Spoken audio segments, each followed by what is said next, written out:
দেশবরেণ্য সঙ্গীতশিল্পী শাহনাজ রহমতুল্লাহ আর নেই। শনিবার রাত 11:30টায় বারিধারার নিজ বাসায় শ্বাসকষ্টজনিত সমস্যায় তিনি শেষ নিঃশ্বাস ত্যাগ করেন।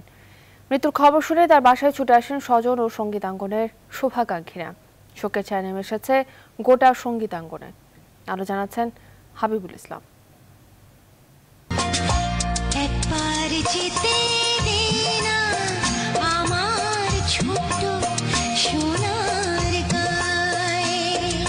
আর যাওয়া হবে না সেই ছোট্ট সোনার গায়ে। দীর্ঘদিন পর আগামী 26শে মার্চ একটি অনুষ্ঠানে আবারও গাইতে দেখা যেত শিল্পী শাহনাজ রহমতুল্লাহকে, কিন্তু মৃত্যু চিরদিনের জন্য থামিয়ে দিল দীর্ঘ 50 বছরের গানের পাখিকে। তার মধুমাখা কণ্ঠে আর শোনা যাবে না এক নদী রক্ত পেরিয়ে, প্রথম বাংলাদেশ, আমার শেষ বাংলাদেশ সহ জনপ্রিয় গান।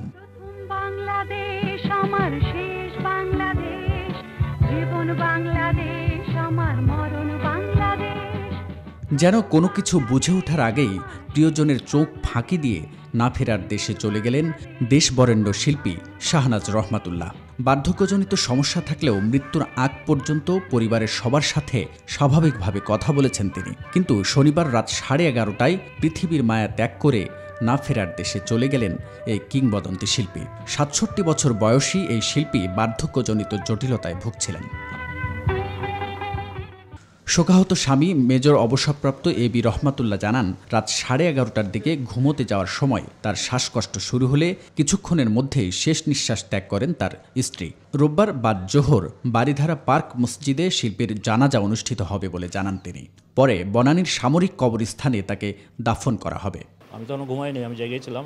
আমাকে এসে বলাতে আমি তাড়াতাড়ি তাকে রুমে নিয়ে বসাইলাম। দেখে মানে শ্বাসকষ্টতে খুব কষ্ট পাইতেছিল। আমি শোয়াই দিলাম, শোয়া দিয়ে আমি হাতটা ধরে রাখছি। তার আর এর মধ্যে কোনো কথা বলতেছে না সে, কিন্তু কষ্ট পাইতেছিল। 2-3 মিনিট পরে মারা গেছে। প্রিয় শিল্পীর এই হঠাৎ চলে যাওয়া যেন কিছুতেই মেনে নিতে পারছেন না শুভাকাঙ্ক্ষী ও সতীর্থরা। 26 তারিখ একটা প্রোগ্রাম হওয়ার কথা, এটার জন্য উনি প্রিপারেশন নিচ্ছিলেন। আমাদের এমন কোনো শিল্পী পাবেন না যে উনার গান পছন্দ করেন না। এই একদিন আগেই তার বাড়িতে আসা, কেন উনি আজ চলে গেলেন। শাহনাজ আপা তার গান উপস্থাপনের জন্য আমাকে বেছে নিয়েছিলেন। বেশি খারাপ লাগছে যে গত শুক্রবার ওনার বাসায় আমার আসার কথা ছিল। আমার ওয়াইফ আসবে, দিনার জান মুন্নি, ওনার গান করবেন, সেই জন্য তা আমি মানে দাপ্তরিক কাজে আমি আসলে ব্যস্ত থাকাতে আসতে পারিনি। 1952 সালের 2 জানুয়ারি ঢাকায় জন্ম নেন শাহনাজ রহমতুল্লাহ। ছোটবেলা থেকে শিল্পী হিসেবে পরিচিতি পান। মাত্র 11 বছর বয়সে নতুন সুর চলচ্চিত্রে প্লেব্যাক করেন তিনি। এরপর 30টির মতো চলচ্চিত্রের গানে কণ্ঠ দিয়েছেন এই ক্ষণজন্মা শিল্পী। 50 বছরের সঙ্গীত জীবনে 4টি অ্যালবাম প্রকাশ হয় তার।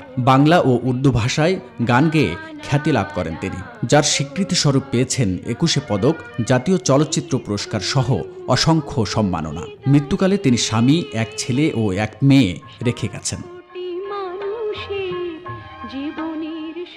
হাবিবুল ইসলাম হাবিব, নিউজ 24, ঢাকা।